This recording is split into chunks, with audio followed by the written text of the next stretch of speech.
Hello, it's Colette. Welcome back to my channel, and today we're going to do a new thing for my channel, which is your Astro Tarot cards for the year ahead for each sign. If you like the way I read the tarot, Novice to Pro, my book, is in all good sellers, so thank you if you want a wee look at that. Excuse my throat today, I probably shouldn't be doing this. I'm getting over a cold, which everybody seems to have at the moment, but never mind. So, this is part one of a two-parter video. I'll be doing the first 6 signs of the zodiac, starting with Aries, and we'll see what your Astro Tarot card is for the year ahead. Now, these won't be in depth. They'll be more like advice on how the year could go, and maybe a keyword or key phrase to help you deal with it.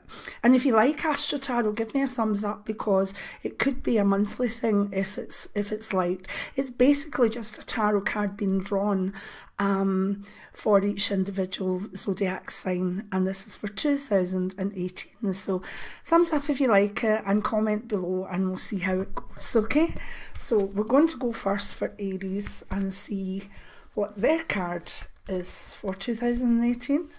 Give them a wee shuffle, and the one for Aries is the Queen of Cups. I'll just pop these down. Queen of Cups. Now, the Queen of Cups is a water card, and you're Aries, so, you know, it's like fire and water coming out. But the Queen of Cups tells you basically to go deeper with your emotions, Aries. The Queen is a feminine card. She is also of a feminine suit, cups or water. And Aries is full of fire and full of energy and full of starting things and bolshiness, etc. So maybe that's something you've used in 2017 and it may not have worked for you. So the year ahead is about maybe cooling your fire a little with some water or emotional elements. You know, I've read from many people, and the sign that frustrates me probably the most is Aries, because they'll keep repeating the same mistakes until it finally gets through to their thick skulls, and they do have thick skulls. And, you know, I'm not putting the sign down. It's a wonderful sign. It's very loyal. It's got great ideas, great creativity. But, oh my goodness, they start something, they don't finish it through, so they lose momentum. All that fire can be used in the wrong way. And I'm getting licked by my dog here, by the way. If you hear anything on the mic, any mad sounds, it's just Nelly here having a wee cuddle. So, Aries, whether you're masculine or feminine, you're meant to be cooling that sort of fire energy in you this year. Watch your temper. Watch the way that you fly off the handle with things. Think about fire. The one thing that can douse it or put it out is water. And you're being asked to pour water and more water on this year. Now, it doesn't mean that your fire will go out. It just means its potential for harm will be mitigated in some way. So I think your keyword for the year ahead, Aries, or key phrase would be douse the fire a little, or find more emotional intelligence. I think that's the way I would put it. So let's see where we're going next, Nelly. I'm shuffling. I know. This is for Taurus, which should be quite interesting. I have a lot of Taurians around me. What are we going for Taurus this year? And the card is the 10 of Cups, another watery card. But it's a nice one, but it comes with a wee warning. This is a typical Taurian card, believe it or not, although it's not an earth card, because it's about feeling full and feeling at ease and feeling that things around you are good. But the aspect of it is feeling full, and sometimes when this comes out for Taurians, it gives them a wee warning about their weight, believe it or not, because I'm a Taurus too, and basically we like our food, we like our nice things, and this year ahead, although this is a basic of it, try be to be full of the joys, but not necessarily too full, if you know what I mean. But it is a lovely card. It talks about the year ahead being full of joys, happiness, nice celebrations, and just feelings of great joy and happiness surrounding family and friendship and all the things that Taurus needs. It's a very, very sociable sign. It's a sign that needs to know that its friends and family are happy as well as they are, because when a Taurian can look and see contentment round about them, that's when they are content. So a really good card for Taurus this year. I really think that the key word for Taurus should be contentment, or enjoy the contentment.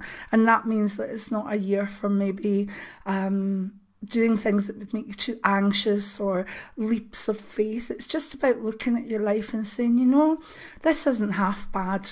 I'm content. So Taurus, enjoy contentment.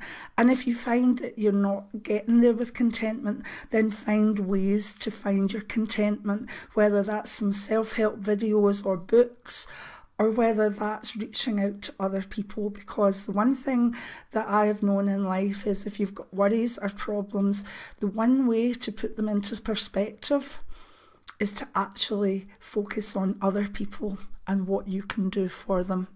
So good one, Taurus, that's great. So we're moving on to Gemini. Let's see what we're getting for Gemini. Let's see now. Oh, the Queen of Swords. Now this is one of the kind of sort of cardinal Gemini cards, because theoretically the Queen of Swords is the Queen of Gemini. She's the queen of the air signs, and we've got this wonderful, wonderful Aries card for the first air sign. Now the Queen of Swords, it's interesting, we've got two queens out so far over just 3 cards. Maybe it's meant to be a year where the feminine influence goes forth. We've seen that maybe with a lot of campaigns over 2017, women pushing themselves to the fore. We'll see how many feminine cards come out, but so far we've got 2 queens, and there's only 4 on the whole tarot deck, and we've also got a feminine card in between. So the Queen of Swords, if you are a female Gemini over the age of about 30, then this is your card. And what she's saying is get the masks off. Be prepared to be yourself in all your feminine glory, in all your joyfulness and all your wittiness. Gemini, being the twins, can have a very bolshy side, but they can also be very shy. And sometimes their shyness leads them to come over as too kind of sharp-tongued, and really they're just dealing with shyness. So for female Geminis out there, it's time to take your masks off and show who you are. For all Gemini, this is a card which I really relate to being allowing yourself to be a wee bit more theatrical, allowing yourself to dance like no one's watching, allow yourself to be the diva that you want to be in your soul. So for Geminis out there, this card is opening up a world where if you felt mousy and brown and unexceptional, this is the year to go for exceptional. It's the year to do things you've never done before. Take that wee leap of faith, take your masks off and just do it. Learn to tap dance, join amateur dramatics, learn a language, all these things that maybe you felt too shy to put yourself on the world stage. Be a politician, get out there, talk. So for all you Gemini out there, it's about getting your masks off and revealing the true diva inside. So I'm going to say for Gemini that the key word is reveal the true diva. It's quite a funny one. Right, so we'll go for Cancer now. Quite enjoying this. obviously Rory Deck and I have been together in like a marriage for maybe 24 years now, so I do adore these cards. So we're going for Cancerian. Let's see where we're going for Cancer. Oh, another feminine card. She's very much the mother card, the Empress. So Cancerians, again, a water sign, the essence of the moon and the essence of the tides. The Empress is a major arcana card, first one out. And again, it's interesting that we've got 4 feminine cards out within 4. The Empress being the most feminine card in the deck. So, Cancerians, what does she mean for you? It's about, well, if you're a female, she can be the card of fertility and giving birth and having babies, but that's just a little bit of the card. The Empress is about truly being compassionate. She's about truly looking after her family, and her family is everything from the plants to the trees to the animals. Is very much like the Native American Metaquiasan. It's like all my relations, I am all. And the Empress has the ability to give feminine compassion and joy out there. She's a protector. And although most decks show her as quite sort of sitting there with all her jewels and her joys round about her, the North deck in particular shows her as a pregnant warrior, and to me that's more the essence of the Empress card. She's full of fertility, but she'll protect that fertility.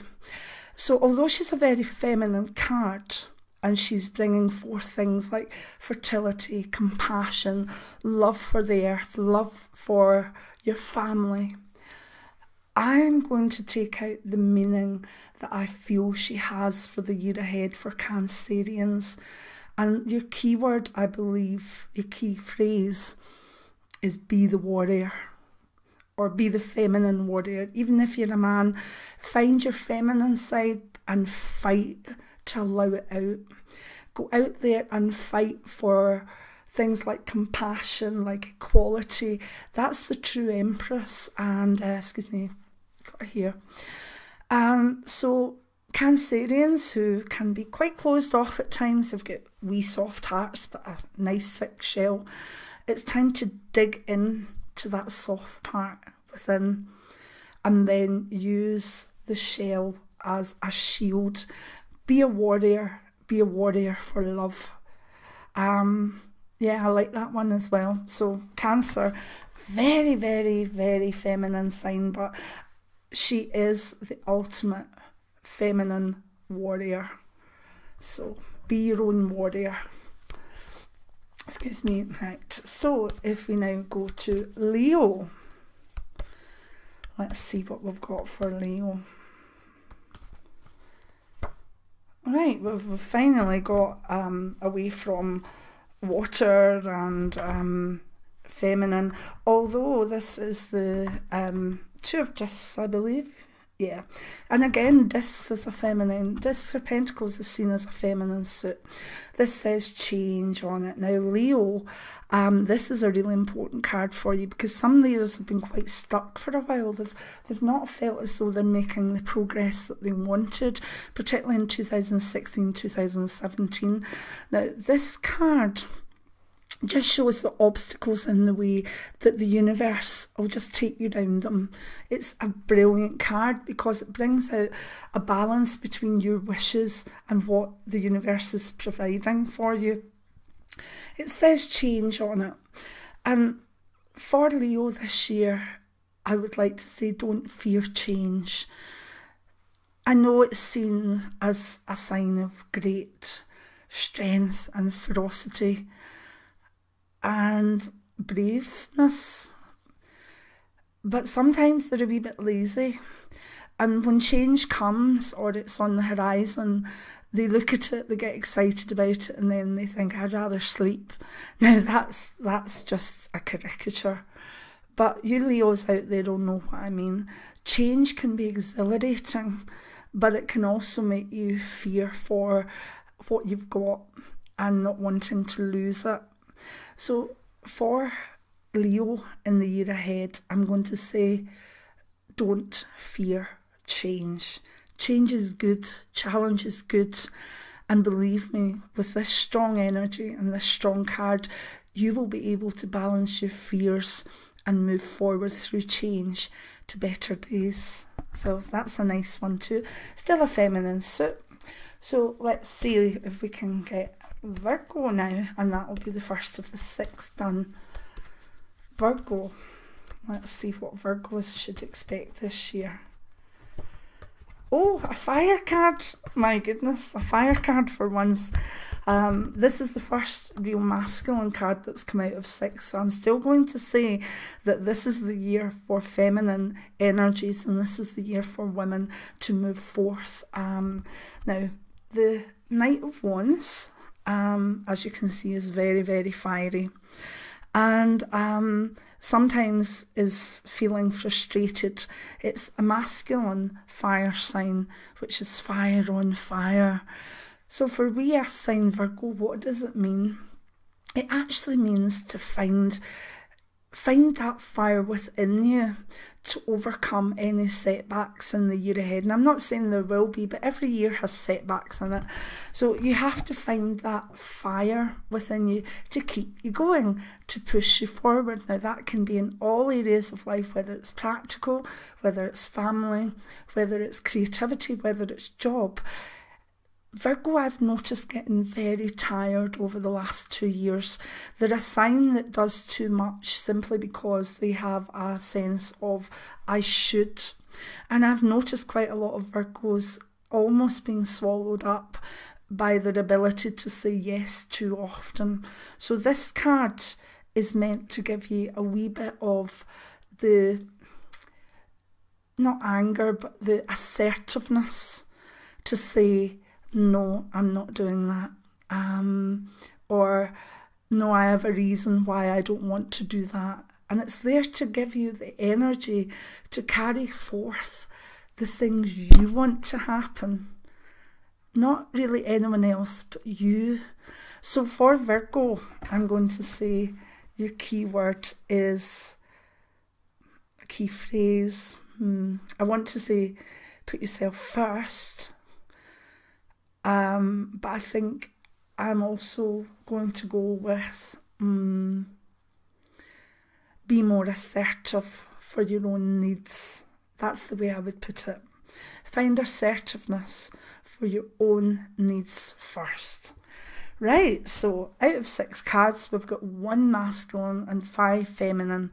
And if the second part of the year follows on with that trend, then we really have a massive swell of feminine energies coming forth. Men will find their feminine side. To be honest, most of the men around me have already done that. They are very much at home with their emotional side. But for those that aren't, they might be pushed and shoved into accessing their emotions more.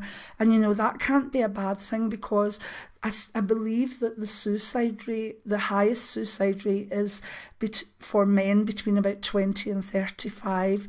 Now, that shows that they're not feeling able to talk or maybe deal with emotions that are there.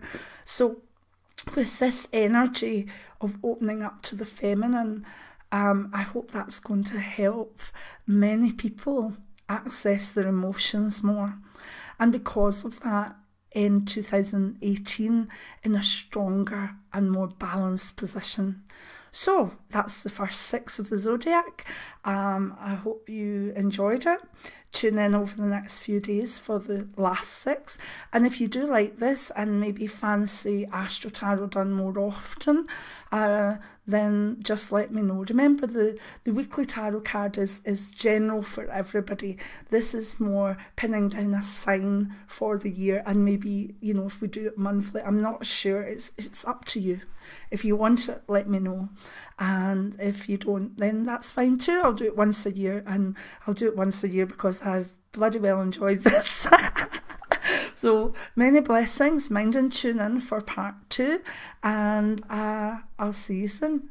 Bye now.